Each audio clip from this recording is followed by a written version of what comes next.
موضوع الدرس في أحوال المنافقين ومآلهم سورة الحشر تفسير ابن كثير. الحمد لله رب العالمين والصلاة والسلام على أشرف الأنبياء وسيد المرسلين سيدنا محمد وعلى آله وأصحابه أجمعين.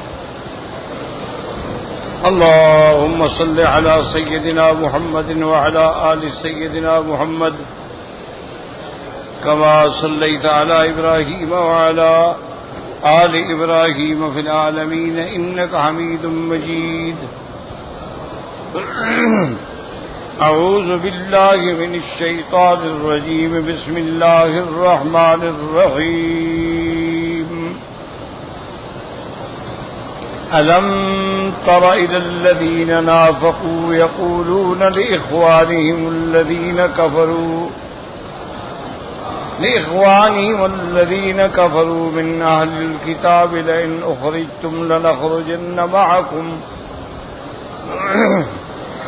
أخرجتم لنخرجن معكم ولا نطيع فيكم أحدا أبدا وإن قوتلتم لننصرنكم والله يشهد إن المنافقين لكاذبون والله يشهد إنهم لكاذبون. لئن أخرجوا لا يخرجون معهم ولئن قوتلوا لا ينصرونهم ولئن نصروهم ليولن الأدبار ثم لا ينصرون. لأنتم أشد رهبة في صدورهم من الله ذلك بأنهم قوم لا يفقهون. لا يقاتلونكم جميعا إلا في قرى محصنة أو من وراء جدر بأسهم بينهم شديد تحسبهم جميعا وقلوبهم شتى ذلك بأنهم قوم لا يعقلون. كمثل الذين من قبلهم قريبا ذاقوا وبال أمرهم ولهم عذاب أليم. كمثل الشيطان إذ قال للإنسان اكفر فلما كفر قال إني بريء منك إني أخاف الله رب العالمين. فكان عاقبتهما أنهما في النار خالدين فيها وذلك جزاء الظالمين. قال المؤلف والمفسر رحمه الله تعالى أدام النفع بعلومه وعلومكم في الدارين آمين إلى أن قال يخبر تعالى عن المنافقين كعبد الله بن أبي وأضرابه حين باسوا إلى يهود بن النذير يعدونهم النصر من أنفسهم. اللہ تبارک و تعالی نے ان آیات میں خبر دی ہے منافقوں کے بارے میں، جیسے عبداللہ ابن ابی اور اس جیسے جب انہوں نے بنو نذیر کے پاس اپنا پیغام بھیجا کہ ہم تمہارے ساتھ ہیں، بالکل نہ گھبرائیں، تو اللہ نے قرآن میں بیان فرمایا لم تر الی الذین نافقوا یقولون لاخوانہم الذین کفروا من أهل الكتاب لئن أخرجتم لنخرجن معكم ولا نطيع فيكم أحدا أبدا وإن قوتلتم لننصرنكم.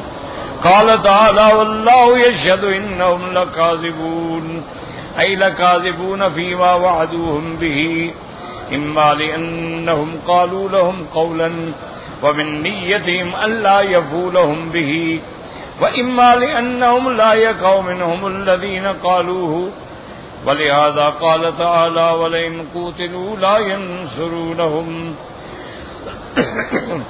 اللہ نے فرمایا کہ اللہ گواہ ہیں یہ جھوٹے ہیں، لَكَاذِبُونَ فِيمَا وَعَدُوهُمْ، یعنی یہ جھوٹ بول رہے ہیں جو ان کو مدد کا وعدہ کر رہے ہیں، یہ ایک ایسی بات کر رہے ہیں کہ دل کے اندر بھی یہ نیت نہیں ہے، یعنی ان کی نیت ہی نہیں ہے لیکن بس ظاہری طور پہ بات کر رہے ہیں۔ یا مانا پھر یہ ہوگا کہ جو کچھ انہوں نے کہا ہے وہ ایسا ہرگز نہیں ہوگا، انہوں نے کہا تھا کہ ہم تمہاری مدد کریں گے، اللہ نے فرمایا جھوٹے ہیں۔ وَلَئِنْ قُوتِلُوا لَا يَنْصُرُونَهُمْ أَيْ لَا يُقَاتِلُونَ مَعَهُمْ، اگر جنگ ہوئی ان کے ساتھ ہو کے نہیں لڑیں گے۔ وَلَئِنْ نَصَرُوهُمْ أَيْ قَاتَلُوا مَعَهُمْ، اگر ان کی مدد میں آئیں گے لَيُوَلُّنَّ الْأَدْبَارَ ثُمَّ لَا يُنْصَرُونَ۔ وَهَذِهِ بِشَارَةٌ مُسْتَقِلَّةٌ بِنَفْسِهَا، اب اللہ نے مسلمانوں کو خبر دی کہ پہلے تو یہ ان کی طرف سے لڑیں گے ہی نہیں، اور اگر آئے بھی تو یہ پیٹھ دے کے بھاگیں گے، آپ ان کا کوئی فکر نہ کریں۔ اور اس کے بعد اللہ پاک نے ارشاد فرمایا انتم اشد رہبۃ فی صدورہم من اللہ ای یخافون منکم اکثر من خوفہم من اللہ، اللہ نے فرمایا یہ کیسے بدبخت ہیں، اللہ سے نہیں ڈرتے، اللہ کے بجائے تم سے زیادہ ڈر رہے ہیں۔ جیسے کہ اللہ پاک نے دوسرے مقام پہ فرمایا فریق منہم یخشون الناس کخشیۃ اللہ او اشد خشیہ، یہ ایسی جماعت ہے کہ اللہ کے ڈرنے کے بجائے لوگوں سے زیادہ ڈر رہے ہیں۔ وَلِهَذَا قَالَ تَعَالَىٰ ذَٰلِكَ بِأَنَّهُمْ قَوْمٌ لَّا يَفْقَهُونَ، ان کو سمجھ ہی نہیں ہے، تو ڈرنا تو اللہ سے چاہیے، اللہ سے تو ڈر نہیں رہے اور مسلمانوں سے ڈر رہے ہیں۔ ثم قال تبارك وتعالى لا يقاتلونكم جميعا إلا في قرى محصنة أو من وراء جدر، يعني أنهم من جبنهم وهلئهم لا يقدرون على مواجهة جيش الإسلام بالمبارزة والمقابلة، بل إما في حصون أو من وراء جدر محاصرين ويقاتلون للدفع عنهم ضرورة۔ اللہ نے فرمایا کہ یہ ایسی بزدل قوم ہے، یہ کھل کر مسلمانوں کے مقابلے پہ لڑائی کے لیے آ ہی نہیں سکتے ہیں کہ آمنے سامنے آ کے لڑیں، یہ بالکل نہیں ہو سکتا ہے، بلکہ اگر یہ لڑیں گے بھی تو ایسے کہ قلعے کے اندر بند ہو جائیں گے دیواروں کے پیچھے سے، یعنی مدافعت کریں گے، جرأت نہیں کہ خود مقابلے پہ آ کے لڑیں۔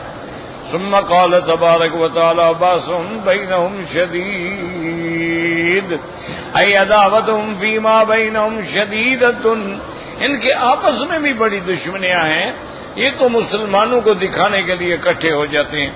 کما قال تعالی وَيُذِيقَ بَعْضَكُمْ بَأْسَ بَعْضٍ وَلِهَذَا قَالَ تَحْسَبُهُمْ جَمِيعًا وَقُلُوبُهُمْ شَتَّى أَيْ تَرَاهُمْ مُجْتَمِعِينَ وَتَحْسَبُهُمْ مُخْتَلِفِينَ وَهُمْ مُخْتَلِفُونَ غَایَةَ الْاخْتِلَافِ، اللہ نے فرمایا آپ سمجھتے ہیں کہ یہ اکٹھے ہیں، بالکل نہیں، ان کا آپس میں بے انتہا اختلاف ہے اور بے انتہا دشمنی ہے۔ قال ابراہیم النخعی یعنی اہل الکتاب والمنافقین، کہ اہل کتاب اور منافقین کے درمیان میں ہر حال میں دشمنی ہے، یہ تو صرف آپ کی دشمنی میں اکٹھے ہوتے ہیں۔ ذالک بأنہم قوم لا یعقلون۔ ثم قال تعالی کمثل الذین من قبلہم قریبا ذاقوا وبال امرہم، اب اللہ نے مثال بیان فرمائی کہ ان سے پہلے بھی ایک قوم ہے جن کو اللہ نے ان کے اعمال کی سزا دنیا میں دے دی، وَلَهُمْ عَذَابٌ عَلِيمٌ، اور آخرت کا عذاب دردناک ہے۔ قال مجاہد والسدی ومقاتل بن حیان کمثل ما اصاب کفار قریش یوم بدر، کہ جیسے یوم بدر والے دن اللہ نے کافروں کو سزا دی۔ وقال ابن عباس کمثل الذین من قبلہم یعنی یہود بنی قینقاع، اور حضرت ابن عباس فرماتے ہیں کہ اس سے مثال یہ ہے کہ بنی قینقاع بھی اسی طرح نکالے گئے، یہ بھی اسی طرح نکالے گئے۔ وقد قال قتادہ ومحمد بن اسحاق وهذا القول اشبه بالصواب فإن يهود بني قینقاع كان رسول الله صلی اللہ علیہ وسلم قد اجلاهم قبل هذا بنی قینقاع کو بھی حضور پاک نے نکالا تھا ان سے پہلے. وقوله تبارک وتعالی كمثل الشیطان اذ قال للانسان اکفر فلما كفر قال انی بریء منک ای مثل هؤلاء اليهود في اغترارهم بالذين وعدوهم النصر من المنافقين وقول المنافقين لهم لئن قوتلتم لننصرنكم به ثم لما حقت الحقائق وجد بهم الحصار والقتال تخلوا عنهم واسلموهم للهلاكة. اللہ تبارک و تعالی نے فرمایا ان کی مثال ایسے ہے جیسے یہ یہود جو ہیں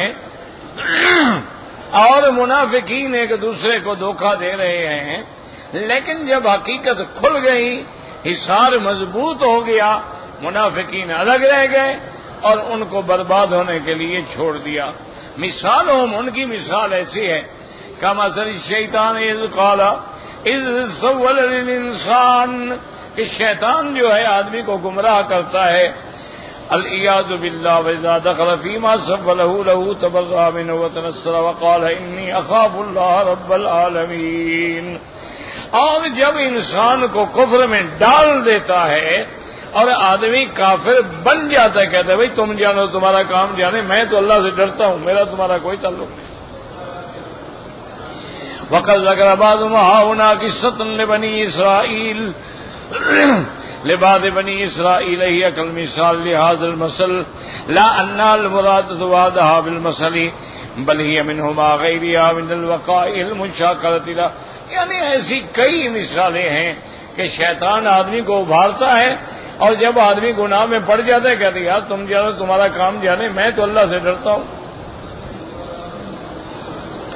قال ابن جرير حدثنا خلاد بن اسلم قال اخبرنا النضر بن شميل قال اخبرنا شعبة النبي اسحاق سمعت عبد الله بن حيك قال سمعت علي رضي الله عنه يقول ان راهبا تعبد 60 سنة وان الشيطان اراده فاعياه فعمد الى امرأة فاجنها ولها اخوة فقال لاخوتها عليكم بهذا القس ويداويها قال وجاءوا بها إليه فداواها وكانت عنده وبينما هو يوم عندها إذا أعجبته فأتاها فحملت فعمد إليها فقتلها وجاء إخوتها وقال الشيطان للراهب أنا صاحبك إنك آييتني أنا صنعت هذا بك وأتيني أنجك مما صنعت بك فاسجد لي سجدة فسجد له فلما سجده قال إني بريء منك إني أخاف الله رب العالمین.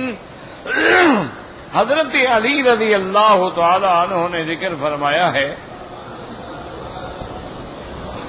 کہ پہلی امتوں میں ایک راہب تھا جس نے تقریباً 60 سال تک اللہ کی عبادت کی اور وہ بہت بڑا عابد زاہد تھا. اب شیطان نے ارادہ کیا کہ بھئی میں اس کو نہ اندھا کر کے دھوکہ دوں. اتفاق ایسا ہوا کہ فعمد الی امرأۃ، وہ شیطان جو تھا اس ایک عورت پہ جا کے مسلط ہو گیا، اس کو جن ہو گیا. اس عورت کے بھائی بھی تھے. جب وہ پریشان ہو گئے تو شیطان نے ان کو انسان کی شکل میں آ کے کہا کہ فلاں بزرگ جو ہے فلاں مندر میں فلاں کنیسہ میں، اس کے بعد تم اپنی بہن کو لے جاؤ تو ٹھیک ہو جائے گی. وہ علاج کے لیے اپنی بہن کو لے کر اس بزرگ کے پاس آ گئے تو اس بزرگ نے بھی اس پر پڑھائی وغیرہ شروع کی، وہ ٹھیک ہونے لگ گئی، بھائی مطمئن ہو گئے، وہ اسی کے بعد وہ عورت رہنے لگ گئی. کچھ عرصے کے بعد اتفاق ایسا ہوا کہ شیطان نے اس کے دل میں ڈالا یار خوبصورت عورت ہے، اکیلی ہے، پھر تمہارا کون نام لے گا؟ تو اللہ معاف فرمائے اس کی بزرگی جو تھی وہ ساری ختم ہو گئی اور اس نے زنا کیا. نتیجہ یہ نکلا کہ وہ عورت جو تھی وہ حاملہ ہو گئی. جب عورت حاملہ ہو گئی تو اب شیطان نے آ کے ان کے بھائیوں سے کہا کہ یہ جس بزرگ کے پاس تم چھوڑ کے آئے ہو نا، اسی نے تمہاری بہن سے زنا کیا ہے اور تمہاری بہن حاملہ۔ اب وہ سارے اکٹھے ہوئے کہ بھئی ہم اس کو مار ڈالیں اور اس کی عبادت خانے کو توڑ ڈالیں، تو شیطان پھر آ گیا، کہنے لگا دیکھو بزرگ صاحب، یہ جو کچھ کیا ہے نا میں نے کیا ہے، میں نے اس لڑکی کو پکڑا، پھر تیرے پاس لایا، پھر تجھے ابھارا، اب تمہارے بچنے کا کوئی حل نہیں ہے، ایک رستہ ہے کہ تم اگر مجھے خدا مان لو اور مجھے سجدہ کر لو، میں تمہیں بچا دوں گا۔ اب وہ اتنا ڈرا ہوا تھا کہ خدا جانے میرے ساتھ کیا ہوگا، اس نے شیطان کو سجدہ بھی کر لیا۔ جب پکی طرح کافر ہو گیا تو شیطان نے کہا کہ تم جانو تمہارا کام جانے، میرا تمہارا کیا تعلق ہے، میں تو اللہ سے ڈرتا ہوں، انی بری ان کا، میں جا رہا ہوں، انی اخاف اللہ رب العالمین، میں اپنے رب سے ڈرنے والا ہوں۔ تو شیطان اس طرح لوگوں کو گمراہ کرتا ہے اور اس طرح ان کو ہلاکت کے اندر ڈالتا ہے۔ اسی لیے صحیح احادیث مبارک میں بھی ہے اور اللہ کے قرآن میں بھی ہے کہ جب ابو جہل اپنی فوج لے کر ابو سفیان کی مدد کے لیے نکلا مکے سے، تو 1000 نوجوان جو ہے مسلح ہتھیاروں کے ساتھ ان کے ساتھ تھا۔ اللہ کی شان ہے، ابو سفیان کا قافلہ نکل گیا۔ ابو سفیان نے بھی پیغام بھیجا ابو جہل کو کہ بھئی خوف تھا کہ ہمارا قافلہ نہ لوٹا جائے، اب ہم قافلہ بچا کے نکل گئے ہیں تو اب لڑائی کی کیا ضرورت ہے، واپس آ جاؤ۔ لیکن ابو جہل پہ چونکہ تکبر تھا، غرور تھا، پھر طاقت تھی،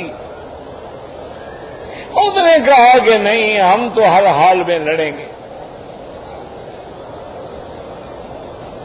تو شیطان جو ہے وہ ایک قبیلے کے سردار کی شکل میں، انسانی شکل میں ایک بڑے قبیلے کا سردار بن کے اور گھوڑے پہ سوار ہو کے وہ بھی آیا اور ابو جہل سے ملا کہ میں فلاں قبیلے کا سردار ہوں، یہ موقع ہے مسلمانوں پہ ضرب لگانے کا۔ مسلمانوں کی 313 کی تعداد ہے، نہ ان کے پاس ہتھیار ہیں، نہ گھوڑے ہیں، نہ اونٹ ہیں، نہ ان کے پاس اتنا کھانے پینے کا سامان ہے۔ یہ تو موقع ہے کہ ایک دفعہ ضرب لگا اور مسلمانوں کی طاقت کو ہمیشہ کے لیے ختم کر دو۔ اور میرا اتنا بڑا قبیلہ ہے، میں بھی تمہارے ساتھ ہوں۔ ابو جہل اور خوش ہو گیا کہ ایک اور قبیلہ بھی ہمیں مل گیا۔ بہرحال یہ جناب جب میدان بدر میں پہنچے، بڑا لمبا واقعہ ہے۔ اب جب دیکھا، جب مقام بدر کے قریب آ گئے اور آمنے سامنے ہو گئے، تو اب وہ ابو جہل کے جو ساتھ تھا نا، بڑا سردار بن کے، وہ پیچھے ہٹنے لگا۔ ابو جہل نے کہا یار کدھر جا رہے ہو؟ اس نے کہا چھوڑو۔ نے کہا کیا مطلب؟ انہوں نے کہا انی ارا ما لا ترون، جو میں دیکھ رہا ہوں وہ تمہیں نظر نہیں آئے گا۔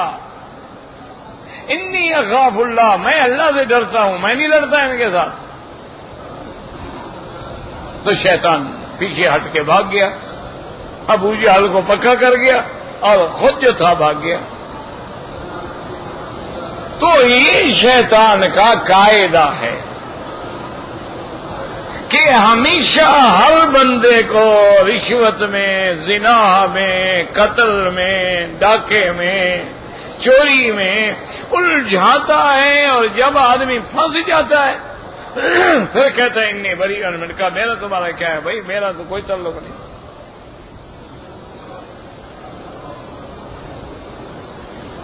اسی لیے علماء نے فرمایا ہے کہ سب سے بڑا دشمن جو ہے شیطان ہے، اس کے بعد سب سے بڑا دشمن جو ہے وہ تیرا نفس ہے۔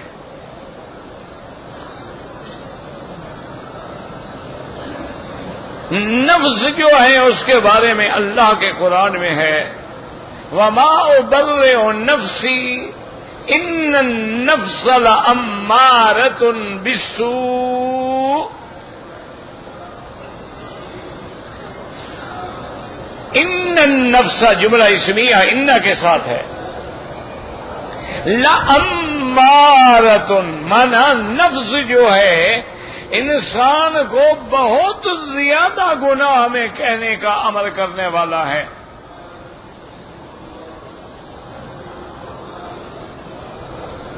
اس لیے علماء نے فرمایا کہ جملہ اسمیہ جو ہے یہ استمرار پہ دلالت کرتا ہے، یعنی نفس آدمی کو ہمیشہ گناہوں میں ڈالتا ہے،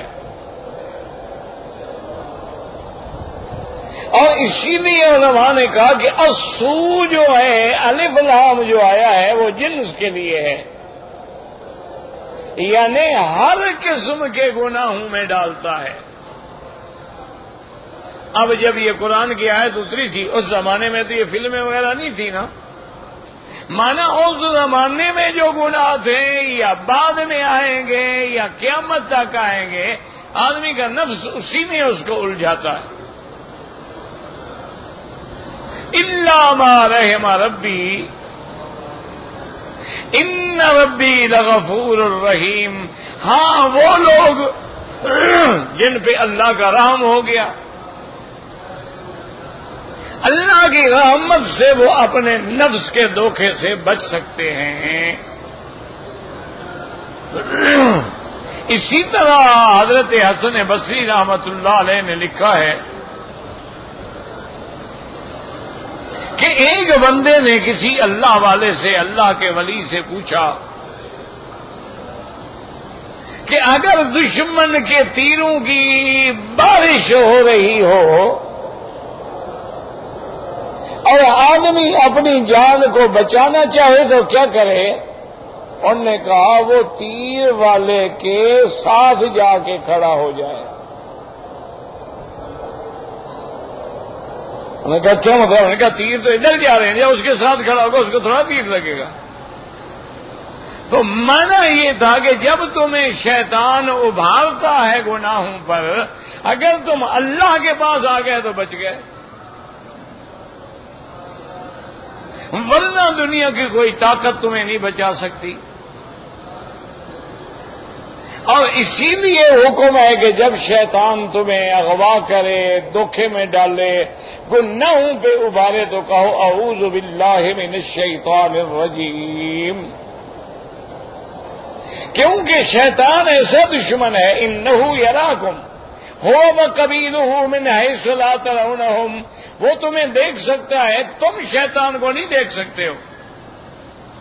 اچھا تو جو دشمن نظر نہ آئے اس سے کیسے بچو؟ دیکھا ہے نا کئی دفعہ ایسا ہوتا ہے کہ بڑے بڑے بہادر آدمی ہوتے ہیں اور دروازے کی اوٹ میں ایک لڑکا ڈنڈا لے کے کھڑا ہوتا ہے، گیا مارا وہ گر گیا۔ کیوں؟ اس کو پتہ ہی نہیں ہوتا نا کہ میں جا رہا ہوں اپنے گھر میں، میرے دروازے کے پیچھے کچھ چھپا ہوا ہوگا۔ جو دو دشمن نظر نہ آئے وہ بڑا خطرناک ہوتا ہے۔ بڑے سے بڑا آدمی ہوتا ہے، جا رہا ہے، نیچے گڑا تھا، نظر نہیں آیا، گڑے میں گیا۔ تو اب ایسا دشمن جو نظر نہ آئے اس سے پناہ پکڑنی ہے تو کیا کریں؟ اللہ نے فرمایا میرے بندے وہ تجھے نظر نہیں آتا تو میری پناہ میں آ جا، میں تو کسی کو بھی نظر نہیں آتا نا، تو میری پناہ میں آ جا، میرے بغیر کوئی حل نہیں ہے۔ تو اس لیے انسان جو ہے وہ پڑھتا ہے اعوذ باللہ من الشیطان الرجیم، جب وہ اللہ کی پناہ میں آ جاتا ہے تو پھر بچ جاتا۔ تو اس لیے ہمیشہ یاد رکھیں جتنے اولیاء اللہ گزرے ہیں وہ فرماتے ہیں بوڑھے بھی ہو جاؤ، جتنا بھی عمر ہو جائے، لیکن شیطان کا حملہ ہر وقت رہتا ہے اور نفس کا حملہ بھی ہر وقت رہتا ہے۔ یہ نہ سوچنا کہ ہم بزرگ بن گئے، اب بڑی عمر ہو گئی، اب 70-80 سال پہ پہنچ گئے، اب جناب کیا ہوگا؟ نہیں، شیطان کسی وقت تمہیں بھڑکا سکتا ہے۔ اسی لیے اولیاء اللہ جو تھے وہ کبھی کسی عورت کے ساتھ علیحدہ نہیں بیٹھتے تھے، کبھی کسی عورت کے ساتھ ہاتھ نہیں ملاتے تھے، کبھی کسی عورت کو بیعت میں مصافحہ نہیں کرتے تھے، پردے کے اہتمام میں کہہ دیتے تھے کہ ہاں بس ہم نے آپ کو بیعت کر لیا ہے، اور وہیں بیٹھے بیٹھے فرما دیتے تھے قرآن شریف پڑھا کرو، یہ پڑھا کرو، یہ پڑھا کرو، یہ پڑھا کرو، سامنے نہیں آتے تھے۔ اور خاص طور پہ جب آدمی کسی غیر محرم عورت کے ساتھ اکیلا ہوتا ہے تو تیسرا شیطان ہوتا ہے۔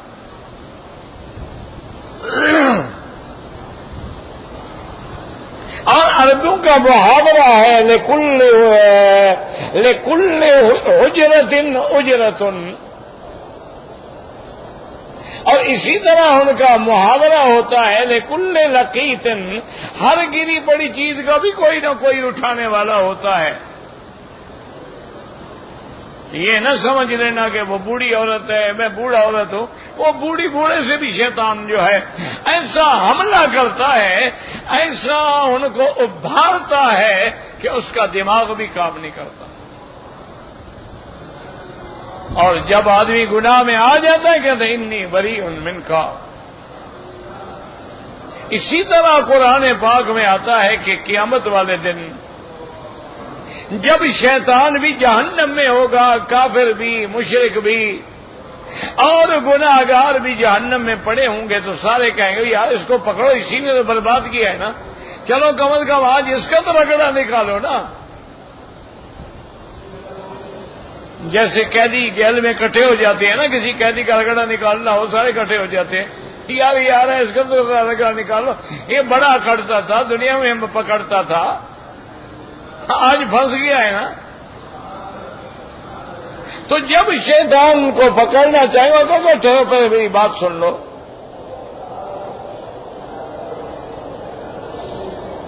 کہے گا بات سنو کہ پہلی چیز تو یہ ہے کہ میں نے تمہیں گناہ کی طرف بلایا، میرا تمہارے اوپر کوئی قبضہ، کوئی کنٹرول تو نہیں تھا۔ اللہ نے 1,24,000 پیغمبر بھیجا، وہ تمہیں ہدایت کی طرف بلاتے رہے، تم نے ان کی بات تو نہیں سنی، میرے اکیلے کی کیوں سن لی؟ فلا تلومونی ولوموا انفسکم ما انا بمصرخکم وما انتم بمصرخی۔ اب مجھے ملامت نہ کرو، اپنے نفس کو ملامت کرو، جس نے مزے کیے ہیں آج تم کہتے ہو کہ میں نے تمہیں خراب کیا ہے، میں نے بھی تو تمہیں گناہ کا ایک چھوٹا سا جھلکی دکھائی، تم پلٹ کے آ گئے۔ اللہ کے پیغمبر ہمیشہ دعوت فرماتے رہے، تم نے غور ہی نہیں کیا، وہ قرآن سناتے رہے، تم نے خیال ہی نہیں کیا، وہ تمہیں حلال حرام سمجھاتے رہے، تم نے خیال ہی نہیں کیا، میرے کہنے میں تم کیوں آ گئے؟ تو اس لیے مجھے ملامت مت کرو، جو کچھ کیا ہے تمہارے اپنے نفس نے کیا۔ تو شیطان یہاں بھی بری ہو جاتا ہے، اور پھر قیامت جہنم میں بھی کہے گا میرا کیا ہے بھائی، تم نے خود گناہ کیا۔ اس لیے مفسر رحمت اللہ علیہ فرماتے ہیں وقال ابن جرير حدثني يحيى بن ابراهيم المسعودي قال حدثنا ابي عن ابيه عن جدي عن الأعمش عن معاذ بن عبد الرحمن ان عبد الرحمن بن يزيد عبد الله المسعود في هذا كمثل الشيطان إذ قال الإنسان اكفر فلما كفر قال إني بريء منك انی اخاف اللہ رب العالمین قال كان امرأة ترعى الغنم وكان لها 4 إخوة وكانت تاوي بالليل صومت رابع قال نظر فوجد بها فحملت، کہتی ہیں کہ ایک عورت تھی، وہ بکریاں چراتی تھی، اس کے بھائی بھی تھے، لیکن وہ رات کو اس کنیسہ میں، گرجے میں آ جاتی تھی، وہاں رات کو رہتی تھی۔ تو ایک دن وہاں جو راہب تھا اس نے آ کے اس سے زنا کیا، وہ حاملہ ہو گئی۔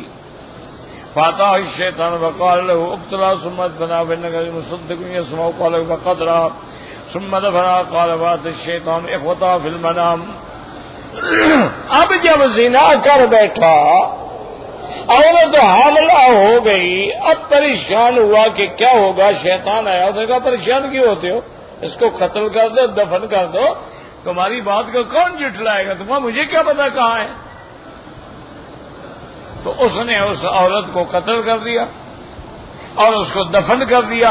شیطان نے جا کے اس کے بھائیوں کے خواب میں، دماغ میں بات ڈالی کہ تمہاری بہن جو ہے اس کو قتل کرنے والا فلاں راہب ہے۔ فقال لهم ان الراہب صاحب الصومعۃ فجر باختکم، اسی نے زنا کیا ہے۔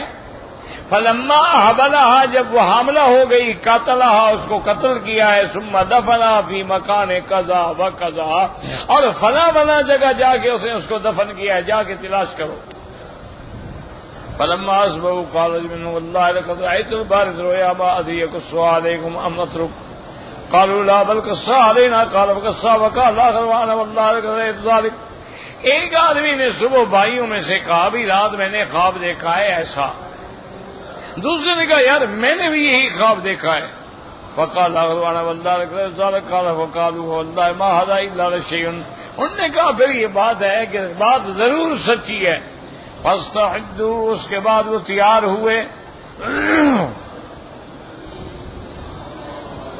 فانطلقوا فزادوا ملكهم على ذلك الراهب فأتوه فأنذروه ثم انطلقوا به فلقيه الشيطان فقال إني أنا الذي أوقاتك في هذا فسينجيك معه من غيري فاسجد لي سجدة واحدة وانجيك مما أوقعتك به فيه، قال فسجد وقال فما أتوا به ملكهم تبرأ منه وأخذ فقتل۔ اب وہ آئے تو شیطان پھر آ گیا، اس نے کہا دیکھو یہ سب کچھ میں نے کیا ہے، تم بچ نہیں سکتے ہو، اگر مجھے سجدہ کر لو تو میں تمہیں بچا دوں گا۔ تو اس کو سجدہ بھی کر بیٹھا، بدبخت کافر بھی پکا ہو گیا۔ وقد بعض مقال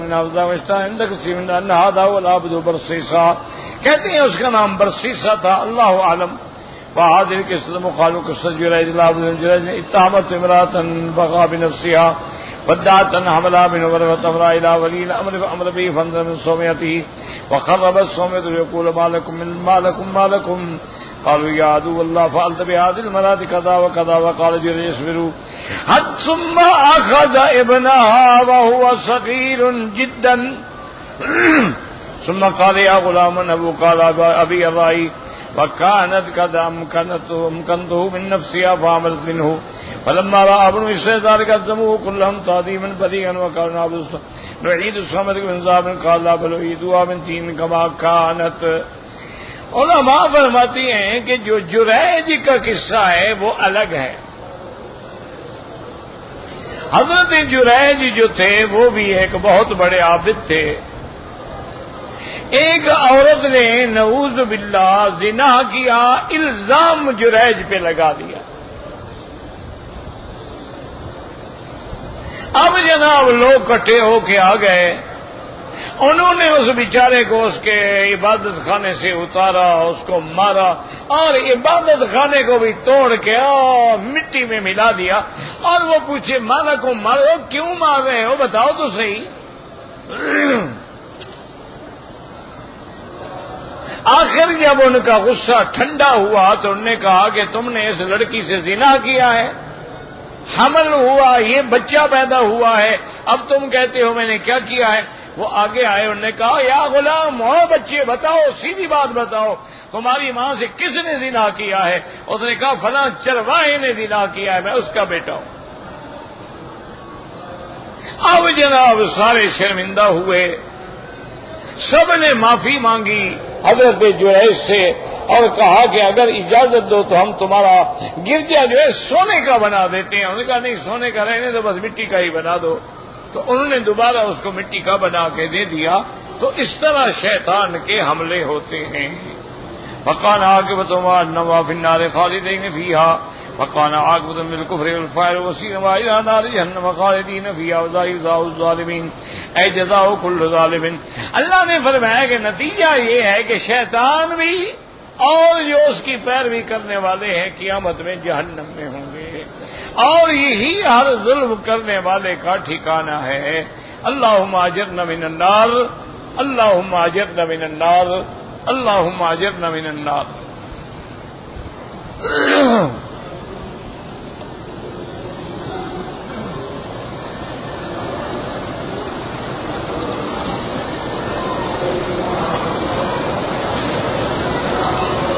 اپنی بھانجی کے خامند کے ساتھ عمرے پہ نہیں آ سکتی، آپ کا کیا لگتا ہے؟ وہ آپ کا تو کوئی رشتہ نہیں.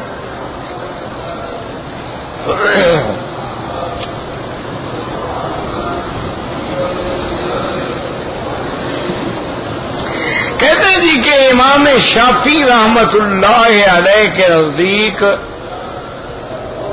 مس مر'a جو ہے یعنی عورت کے ہاتھ لگنے سے وضو ٹوٹ جاتا ہے، یہ مسئلہ صرف امام شافعی کا ہے، یاد رکھو.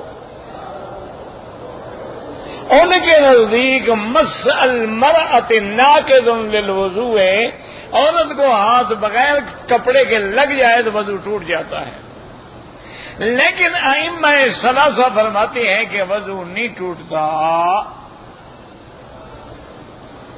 بہرحال احتیاط جو ہے وہ ضروری ہے، کیونکہ ایک امام کے نزدیک تو خطرہ ہے نا آخر، اور امام شافعی بھی ایک بہت بڑا آدمی ہے، تو آدمی احتیاط کرے. لیکن فتویٰ اسی پہ ہے کہ وضو نہیں ٹوٹتا. اور بعض علماء کرام نے اس پہ بڑی کتابوں میں بحثیں ہیں. بعض علماء فرماتے ہیں کہ مس مر'a جو ہے کیا وہ شہوت کے ساتھ ہے یا بغیر شہوت کے ہے. یعنی ایک آدمی طواف کرے ہاتھ لگ گیا، نہ اس کا خیال ہے نہ اس کا خیال ہے. ایک ہے کہ اس کے دل میں شہوت آئی کہ یار لڑکی تو بڑی خوبصورت ہے، ہاتھ بھی بڑے سفید ہیں اور نرم ہیں اور چمک رہے ہیں، پھر شہوت سے ہاتھ لگایا تو بعض علماء کہتے ہیں اس لیے وضو ٹوٹتا ہے. اور بعض علماء فرماتے ہیں کہ شہوت سے ہاتھ لگانا تو حرام ہے، لیکن اگر ہاتھ لگانے سے اس کا مادہ مزی جو ہے یعنی سفید قسم کا پانی نکل آیا تو اب وضو ہے، ورنہ وضو نہیں ہے. اور غسل جو ہے یاد رکھو، غسل ہوتا ہے جب مادہ منویہ یعنی منی نکلے، اور منی نکلنے کا معنی یہ ہے کہ عضو سے وہ ٹپک کے نکلتی ہے، اور اس کے نکلنے کے بعد عضو مر جاتا ہے، یہ منی ہے. اگر پیشاب سے پہلے سفید قطرے آ گئے، پیشاب کے بعد سفید قطرے آ گئے، کسی عورت پہ نظر پڑی سفید قطرے آ گئے، اس سے غسل نہیں ہوتا، صرف وضو کرنا ہوگا. اور اگر آدمی کو اپنے نفس پہ قابو ہے تو اپنی بیوی کو ہاتھ لگا لیتا ہے تو وضو نہیں ٹوٹتا ہے. اسی لیے حضرت عبداللہ ابن زبیر فرماتے ہیں کہ میں نے بی بی عائشہ سے آ کے مسئلہ پوچھا. بی بی عائشہ جو ہیں یہ حضرت عبداللہ ابن زبیر کی خالہ ہیں، وہ حبیبی اسما کے بیٹے ہیں، ان کی بہن کا بیٹا ہے. تو کہتے ہیں کہ میں نے آ کے پوچھا کہ اماں یہ مسئلہ بتلائیں کہ کیا کبھی ایسا واقعہ ہوا ہے کہ حضور پاک نے وضو فرمایا ہو اور وضو کے بعد کسی بیوی کو بوسہ دیا ہو اور اس کے بعد پھر آپ نے وضو کیا یا وضو نہیں کیا؟ تو بی بی عائشہ نے فرمایا کان یقبل بعض نسائہ، حضور پاک اپنی بعض بیویوں کو وضو کے بعد بوسہ دیتے تھے لیکن وضو نہیں کرتے تھے. تو حضرت فرماتی ہے عبداللہ میں ہنس پڑا, میں نے کہا ما انت ما ہی الا انتی, وہ عورت تم ہوگی. تو بی بی ہنسنے لگ گئی. تو مسئلہ معلوم ہو گیا کہ حضور نے بوسہ دیا لیکن وضو نہیں کیا ہے. اور یہیں سے مسئلہ سمجھ دو, یہ جو ہمارے بعد نوجوان ہیں نا وہ کہتے ہیں کہ کان یرفع یدیہ, کہ حضور نماز میں رکوع کے وقت ہاتھ اٹھایا کرتے تھے, کانا استمرار کے لیے ہے. تو یہاں جو بی بی فرما رہی ہے کانا یقبل بعض نسائہ, تو یہاں بھی استمرار کے لیے ہے, یعنی حضور جب بھی وضو کرتے تھے بوسہ دیتے تھے. کوئی سمجھا بھی تو کرے نا خدا کے لیے, صرف حدیث پڑھ لینا تو کافی نہیں ہوتا نا. اب یہاں بھی تو لفظ کان ہے, کان یباشرنی وانا حائض, وہاں بھی کانا ہے. تو کیا وہ ہمیشہ آپ ایسے کرتے تھے؟ اور دوسرا مسئلہ یہ سمجھ لیں, ایک ہوتا ہے حکم قول رسول اور ایک ہوتا ہے فعل رسول. ایک تو ہے کہ حضور نے حکم دیا کہ یہ کرو, وہ تو حکم ہے, اس میں تو کوئی تعویل ہی نہیں, گنجائش ہی نہیں. آپ نے حکم دیا اذا کبر فکبروا, جب امام تکبیر کہے تو تم بھی اللہ اکبر کہو, یہ حکم ہو گیا. ایک ہے کہ فعل رسول ہے کہ حضور نے ایک کام کیا ہے, تو اب حضور کے اس کام کرنے سے زیادہ جواز ثابت ہوگا, وہ سنت نہیں ہوگا. بات سمجھو, جیسے حضور پاک نے اپنی بیوی کو وضو کے بعد بوسہ دیا تو ثابت ہو گیا جائز ہے, لیکن یہ سنت تو نہیں ہے کہ ہر آدمی وضو کرنے کے بعد پہلے بیوی کو بوسہ دینے جائے. حضور پاک نے کھڑے ہو کے پیشاب فرمایا, یہ ثابت ہے لیکن سنت تو نہیں ہے.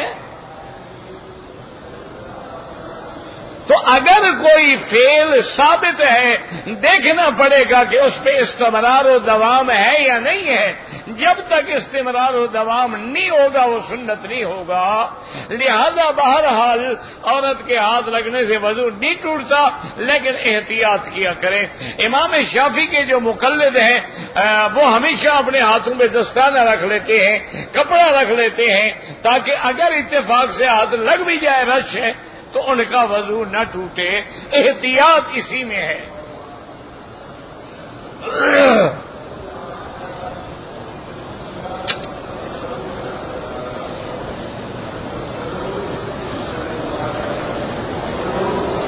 ایک آدمی نے رات کا اندھیرا تھا, بیوی اور اس کی ساس جو ہے وہ ایک جگہ تھی لیٹی ہوئی, تو خاوند نے بجائے بیوی سے ساس سے زنا کر لیا. ہمیشہ کے لیے بیٹی حرام ہو گئی, بیوی حرام ہو گئی. ویسے اللہ بچائے, کسی پہ اعتراض نہیں کرنا چاہیے, لیکن وہ اتنا اندھا تھا کہ اس کو بیوی اور بوڑھی ساس میں فرق بھی نہیں ہوا, اور ساس بھی اتنی بے حیا تھی کہ خاموش رہی.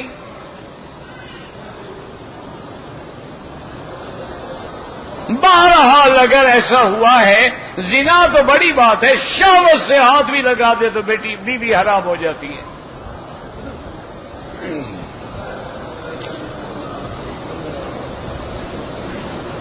کہتے جی کہ بعض علماء نے مشت زنی کرنے کو جائز لکھا ہے, تو ٹھیک ہے, ان علماء کے کہنے پہ کیا کرو. تمام دنیا کے علماء نے حرام لکھا ہے. وہ جو تم نے پڑھا ہے پہلے تو وہ ایسی کتاب ہے وفا الوفا جو حجت ہی نہیں ہے. دوسری بات یہ ہے کہ اس میں ایک آدمی کا قول ہے, کوئی امام کا فتویٰ نہیں ہے اس پر. اور تیسری بات یہ ہے کہ انہوں نے وجہ لکھی ہے کہ مجاہدین اسلام گھروں سے نکل جاتے تھے، 16 سال تک بیچارے واپس نہیں آتے تھے، تو کبھی گناہوں کا حملہ شدید ہو جائے تو احون البلیتین پہ عمل کر لیتے تھے کہ چلو یار زنا سے بچنے کے لیے ہم ایسا کر لیں۔ لیکن ائمہ ثلاثہ اور جمہور کے نزدیک ہر حال میں حرام ہے، اور حضور کی حدیث مبارک میں ہے کہ جو آدمی اپنے ہاتھ سے اپنا مادہ منویہ نکالتے ہیں اللہ ان کو سزا دیں گے، قیامت والے دن ہاتھ حاملہ ہوں گے تاکہ تمام حشر والوں کو پتہ چلے کہ یہ گناہ کرتا تھا۔ اس لیے توبہ کریں، استغفار کریں اور بچنے کی کوشش کریں۔ ویسے بھی یہ تباہی ہے، صحت کے لیے بھی تباہی ہے، قوت مردمی کے لیے بھی تباہی ہے۔ اللہ تبارک و تعالی ہر مسلمان کو بچائے۔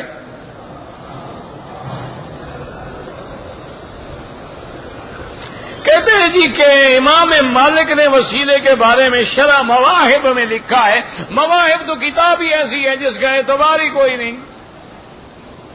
مواہب الدنیا جو ہے ان طبقات حدیث میں کتاب ہے جو قابل حجت ہی نہیں ہوتی۔ تمہیں یہی کتابیں ملتی ہیں مسئلے ثابت کرنے کے لیے؟ یہ تو عقیدے کا مسئلہ ہے، یا قرآن لے آؤ یا سیاستہ کی حدیث لے آؤ۔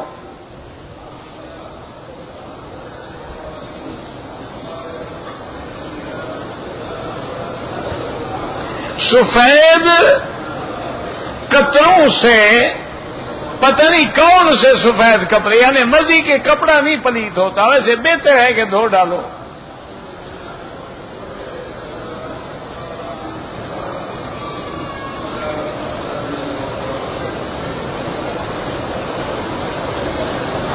بہرحال جب آپ عمرے پہ آتے ہیں اگر 15 دن ایک جگہ نہیں ٹھہرنا تو نماز قصر پڑیں گے۔ عمرے کے بعد تھوڑے تھوڑے بال کاٹنے سے دم پڑ جاتی ہے، افضل یہ ہے کہ اس طرح پھروائیں، ورنہ 1/4 حصہ سارے سر کے بال کاٹیں۔ اگر کسی آدمی کی ریح خارج نہیں ہوتی لیکن محسوس ہوتی ہے وضو نہیں ٹوٹے گا۔ حضرت نے فرمایا کہ جب تک کہ تمہیں بدبو نہ آئے۔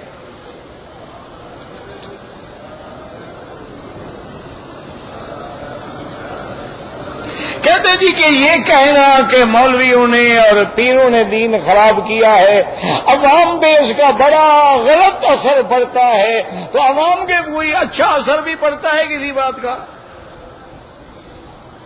اللہ کے بندے ہر دور میں ہوتا آیا ہے، علماء حق بھی ہیں، علماء سو بھی ہیں، اسی طرح اللہ والے اولیاء اللہ بھی ہیں اور مداری بھی ہیں۔ خراب کرنے کا معنی یہی ہوتا ہے کہ جو لوگ اللہ والوں کی مسندوں پہ آ کے بیٹھ گئے اور وہ اللہ والے نہیں تھے،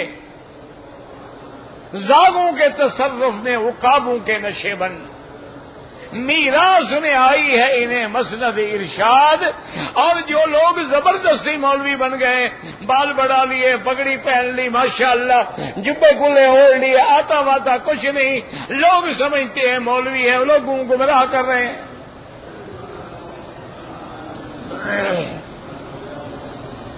کتنے بڑے بڑے لوگ جو ہیں وہ غلطیوں میں مبتلا ہوتے ہیں۔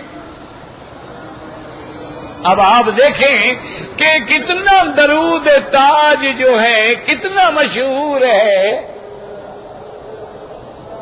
اچھا اس کا نام اوپر کیا لکھا ہوتا ہے؟ صاحب التاج۔ صاحب التاج کون ہے؟ یعنی محمد مصطفیٰ۔ تو کیا حضور نے تاج پہنا کبھی؟ نہیں، آپ مجھے بتا دیں، حضور بادشاہ تھے؟ حضور پاک نے بادشاہت اختیار کی، آپ باقاعدہ تاج پہن کے بیٹھتے تھے۔ حضور پاک نے تو تاج کے بارے میں ٹوٹنے کی خبر دی، آپ نے فرمایا کہ لا کسرا بادہ، اب جب کسرا ختم ہوگا اس کے بعد کسرا نہیں ہوگا۔ اب مجازن کہو کہ جی اس نے حضور پاک کی پگڑی مبارک کو تاج کہا ہے، تو اب یہ حقیقت مجاز کون سمجھے گا؟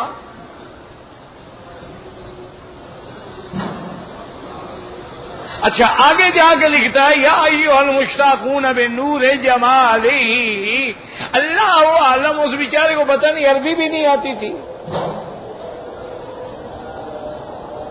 وہ اللہ کے بندے اگر اشتاقہ ہو تو اس کے بعد صلہ الہ ہوتا ہے، بے نہیں ہوتی، یا تو لفظ ہوتا مشتاقون الی نور جمالہ، بنور جمالہ کیسے ہو گیا؟ اب کتنے لوگ ہیں جو پڑھتے ہیں دافع البلاء والوباء والقحط والعلم، یہ تو اللہ کی شان ہے، اگر اللہ کے سوا کسی اور بندے کو آدمی دافع البلاء والوباء والقحط والعلم کا عقیدہ رکھے ہو تو مشرک ہو گیا۔ ان یمسسک اللہ بضر فلا کاشف لہ الا هو، اگر کوئی مصیبت آئے تو اللہ کے سوا اس کو کوئی ٹال نہیں سکتا ہے۔ اللہ کے نبی نے فرمایا لا املک لنفسی نفعا ولا ضرا، میں تو اپنی جان کے نفع نقصان کا بھی مالک نہیں ہوں، تو آپ دافع البلاء کیسے ہو گئے؟ اب اتنا بڑا آدمی پوری دنیا میں گا گا کے پڑھا جاتا ہے، کتنے لوگ گمراہ ہوئے؟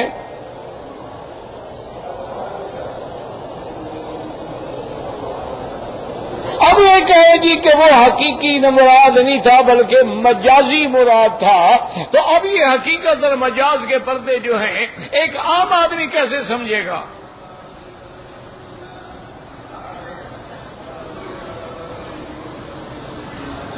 اچھا آگے ایک جملہ لکھتا ہے المطلوب مقصود ہو والمقصود موجود ہو، کیا معنی ہے اس کا؟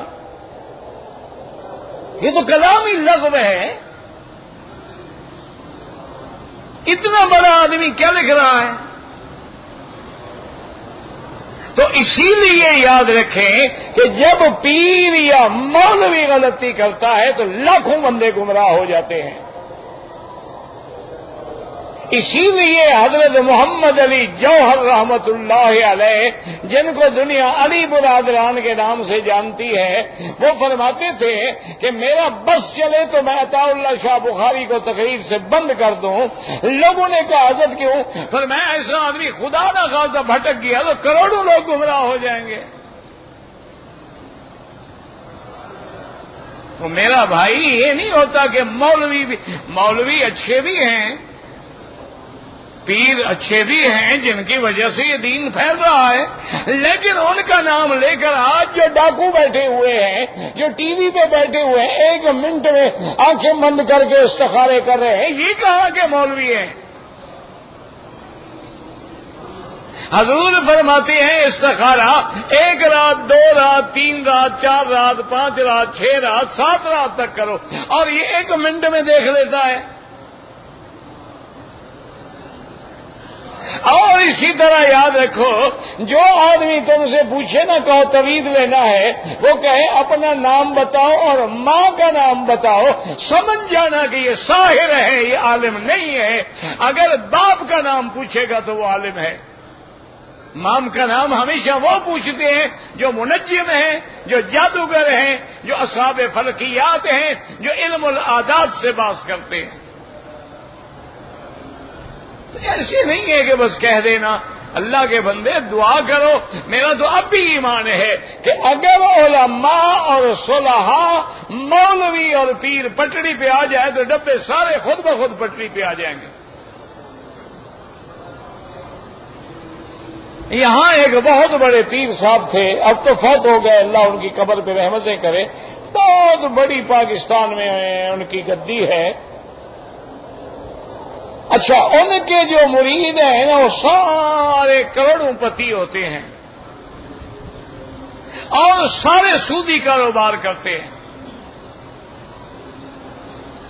میں ان کو ہوٹل میں ملنے گیا، میرا کوئی تعارف نہیں تھا، لیکن میں نے بہرحال اطلاع بھیجی، اللہ ان کی قبر پہ رحمت کرے، بڑے احترام سے ملے، بیمار تھے، کھڑے نہیں ہو سکتے، کھڑے ہو گئے۔ سارے مرید خلیفے مجھے گھور گھور کے دیکھ رہے ہیں، کون آ گیا جن کے لیے ہمارا پیر صاحب کھڑا ہو رہا ہے۔ تو انہوں نے فرمایا بس تم جاؤ اپنا کام کرو، مجھے ان سے بات کرنے دو۔ میں نے سلام کیا، بیٹھا رہا، میں نے کہا حضرت صرف ایک درخواست کرنے آیا ہوں، آپ کے جتنے مرید ہیں میرے معلومات میں 90% سودی کاروبار کرتے ہیں، اگر آپ ان کو اتنا کہہ دینا کہ بھئی اگر سودی کاروبار کرو گے آئندہ میں تمہارے گھر کا کھانا بھی نہیں کھاؤں گا، تمہارا ہدیہ بھی قبول نہیں کروں گا، تو آپ کے ایک کلمے سے لاکھوں بندے اس لعنت سے بچ جائیں گے۔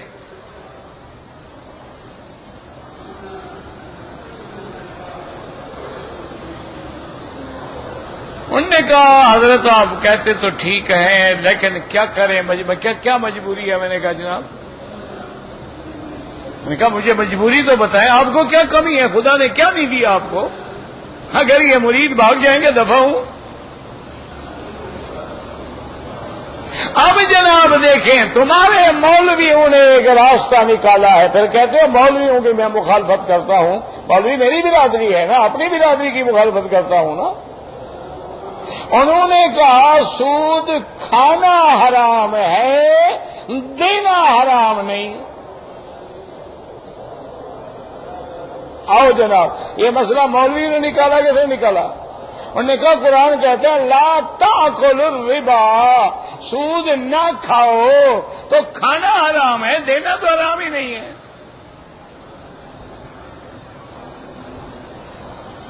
اگر اس نے حدیث مصطفیٰ پڑھی ہوتی کبھی گمراہی نہ کرتا۔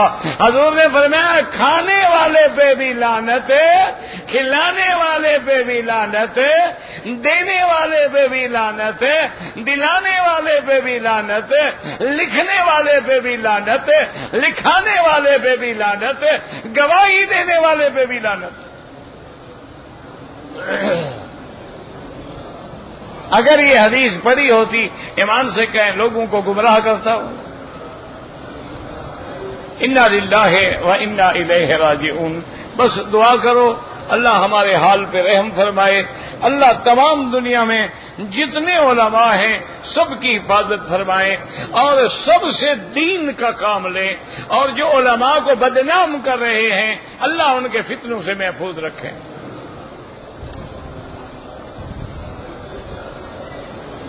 شیطان نظر نہیں آتا ہے، وہ دوسروں کی شکل میں آتا ہے۔ انسان کی کیا غلطی؟ اللہ نے پہلے بتا دیا ہے کہ شیطان ہر شکل بن سکتا ہے۔ جب کوئی بری بات کہے سمجھ لو شیطان ہے۔ نظر کیوں نہیں آتا ہے؟ نہ ہے نظر۔ ایک آدمی کہتے یار چلو نماز پڑھیں، تو کہتے چھوڑو یار فلم دیکھنے چلے، صاف سمجھ لو گے شیطان ہے۔ کیا مشکل ہے سمجھنا؟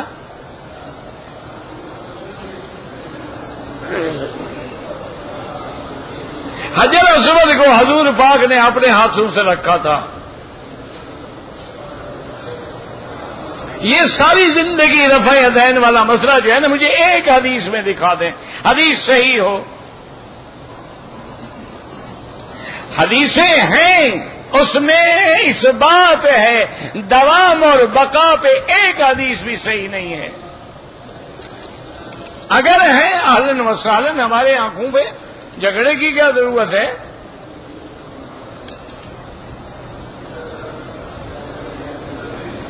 تیری حسرتوں میں سجاتے سجاتے پتہ نہیں کیا ہے، تم جانو تمہارے کام جانے۔ حرمین شریفین میں ہمارا مسلک ہے، اچھی بات ہے۔ حرمین میں تو امام جو ہے 20 رکعتیں پڑھتے ہیں۔ کس نے کہا آپ کو کہ 8 پڑھتے ہیں؟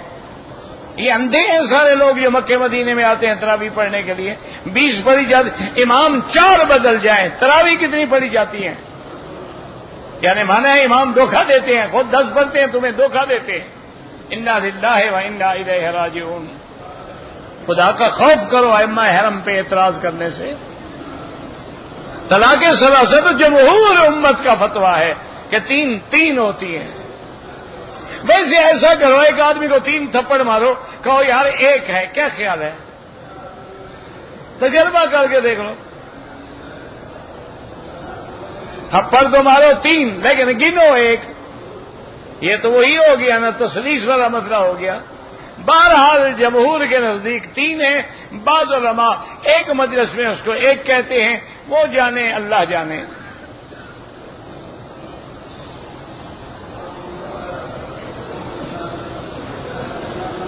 دعا سیدھی اللہ سے مانگیں۔ اگر عورت کو حمل ہوئے 6 مہینے ہو گئے یا 7 مہینے ہو گئے یا 8 مہینے ہو گئے، میاں بیوی مل سکتے ہیں، بالکل مل سکتے ہیں، شرعاً منع نہیں ہے، باقی ڈاکٹر سے آپ خود پوچھ لیں۔ اگر کوئی آدمی کمپنی میں ملازم ہے اور وہ تراویح پڑھنے کی اجازت نہیں دیتے، بعد میں پڑھ لیا کرے، اکیلے پڑھ لے، جتنا پڑھ سکتا ہے امام کے ساتھ پڑھ لے، باقی جا کے الگ پڑھ لے۔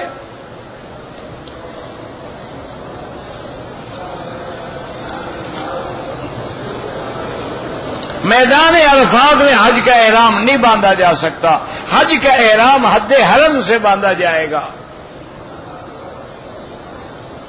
آدمی کے پاس اگر صرف ایک ہی قمیض ہے تو نیچے قمیض کو باندھ لیں، کوئی بات نہیں۔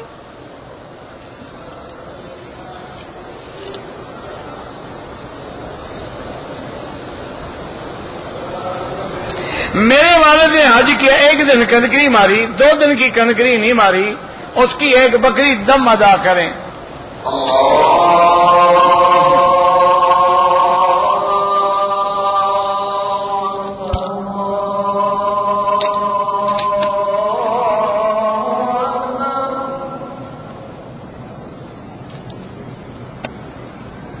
اللہ